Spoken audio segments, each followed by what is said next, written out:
क्योंकि इजराइल की तरफ से रक्षा मंत्री इजराइल कोट्स ने बड़ी बात कहते हुए यह कहा है कि लेबनान ने हमें मजबूर कर दिया है कि शांति समझौता टूटे, क्योंकि जो वादे किए गए थे वो पूरे नहीं हुए। क्या कहा इजराइल कोट्स ने, जरा सुनिए।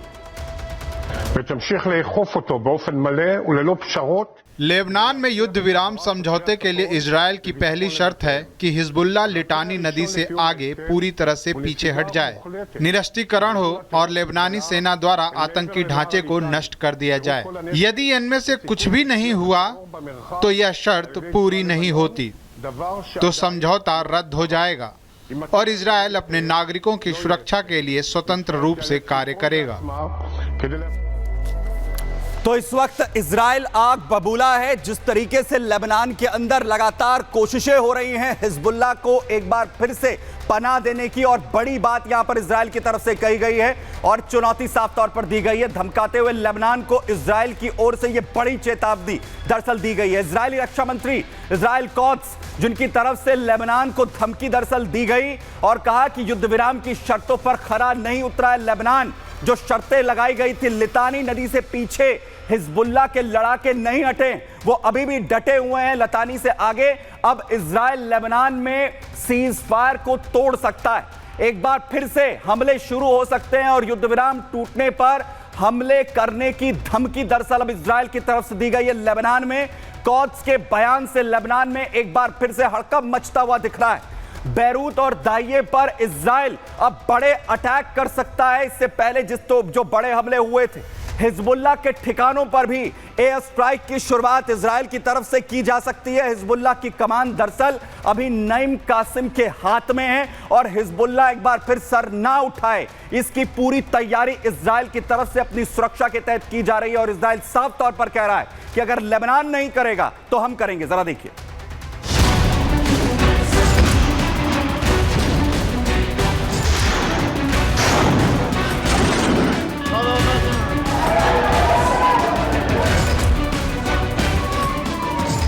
क्या इजराइल एक बार फिर लेबनान पर खतरनाक हवाई हमले करने जा रहा है? क्या इजराइल एक बार फिर से लेबनान के बैरूत, दाइये और नाबित्ये में बारूद बरसाने का खाका खींच चुका है? क्या लेबनानी आतंकी संगठन हिजबुल्लाह फिर कांपने वाला है? क्या इजराइल और लेबनान के बीच युद्ध विराम टूट जाएगा? इजरायली रक्षा मंत्री कोट्स की लेबनान को ताजा धमकी के बाद पूरी दुनिया में ऐसी चर्चाएं शुरू हो चुकी हैं कि इजराइल फिर से लेबनान को धुआं करने वाला है। इजराइल के रक्षा मंत्री कोट्स ने इशारों में विश्व के सामने लेबनान पर अपनी बात रख दी है।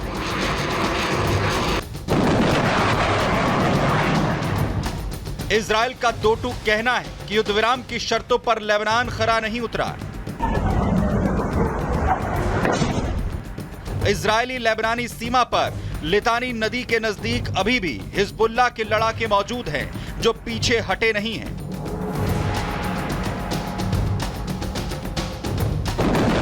इजराइल की नई धमकी के बाद से लेबनान में हड़कंप मचा है और सवाल उठ रहा है कि एक तरफ गाजा में इजराइल ने तबाही पार्ट 2 शुरू कर दिया है, तो वहीं कोट्स की धमकी के बाद अब लेबनान में इजराइल फिर से कब और कैसे हमले करेगा?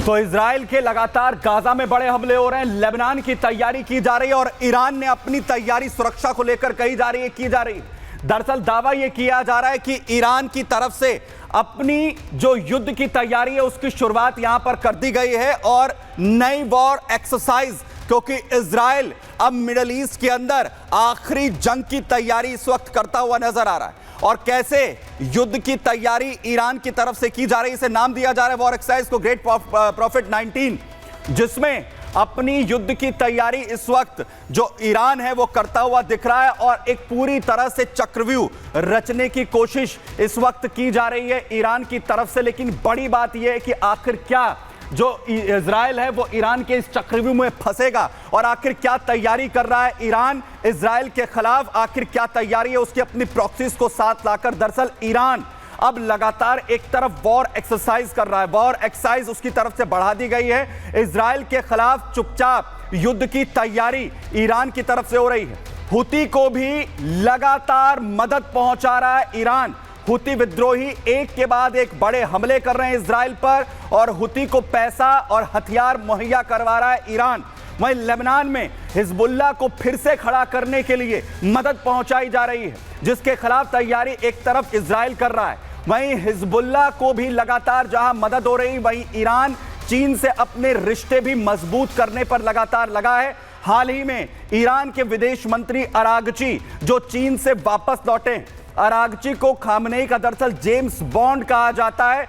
ईरान अपना परमाणु कार्यक्रम भी लगातार बढ़ा रहा है। बड़ी डील की बात हाल फिलहाल में परमाणु को लेकर, अपनी डील को लेकर जो है वो ईरान की तरफ से की गई थी। तो लगातार आखिर कैसे पूरा चक्रव्यूह रचने की कोशिश इस वक्त यहां पर की जा रही है ईरान की तरफ से। बड़ी बात यह है कि आखिर इजराइल के पास क्या मौका आया है, इस पर बात करने के लिए हमारे साथ इस वक्त डिफेंस एक्सपर्ट टीपीएस त्यागी सर इस वक्त ज्वाइन कर रहे हैं। सर, ईरान जो स्ट्रैटेजी रच रहा है इजराइल के लिए, आपको लगता है कि इजराइल जो है इसमें फंस जाएगा?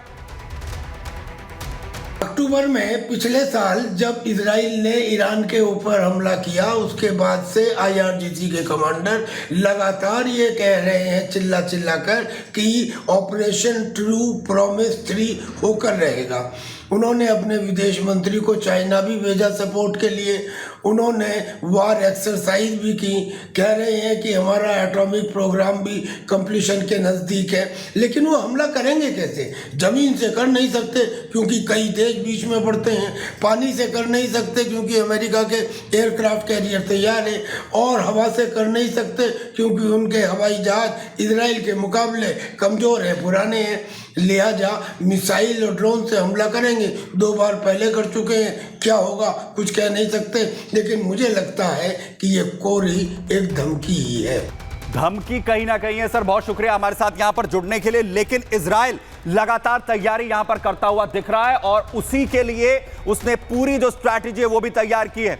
और वहीं दूसरी तरफ अब आपको लेकर चल रहा हूं युद्ध के अगले मोर्चे की ओर, क्योंकि रूस और यूक्रेन के बीच जो विध्वंसक जंग चल रही है उसमें जेलेंस्की पर, यूक्रेन पर लगातार रूस भारी पड़ रहा है। और अब बड़ा दावा यह हो रहा है कि जेलेंस्की के हाथ से आधे से ज्यादा यूक्रेन निकलने वाला है, क्योंकि लगातार रूसी सेना बड़े हमले कर रही है और पूर्वी यूक्रेन का ज्यादातर हिस्सा जिस पर कब्जा करने का दावा रूस की तरफ से यहां पर किया जा रहा है। क्योंकि एक बड़ी तस्वीर जारी की गई है रूस की तरफ से, जिसमें कुराखोव, जहां पर दावा किया जा रहा है रूस की तरफ से कि कब्जा रूस का हो चुका है। पूर्वी यूक्रेन का कुराखोव इलाका, जहां पर रूसी झंडा लहराते हुए रूसी सैनिक नजर आए।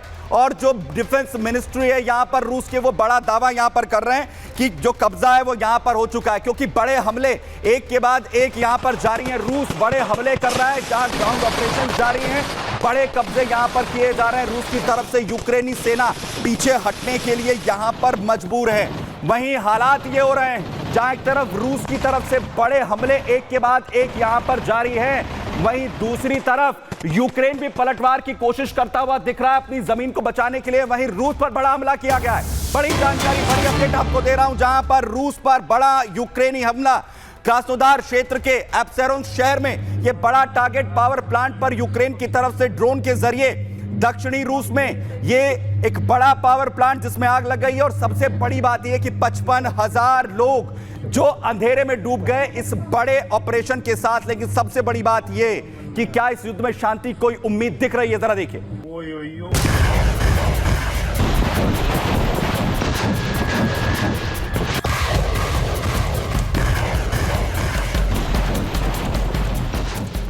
रूस यूक्रेन की जंग का अंत नजर नहीं आ रहा है।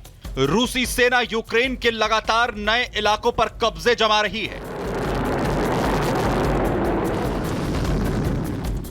जेलेंस्की के हाथ से लगातार यूक्रेन की जमीन खिसक रही है। रूसी विदेश मंत्रालय ने दावा किया है कि पूर्वी यूक्रेन के खार्कोव में रूसी सेना ने कब्जा जमा लिया है।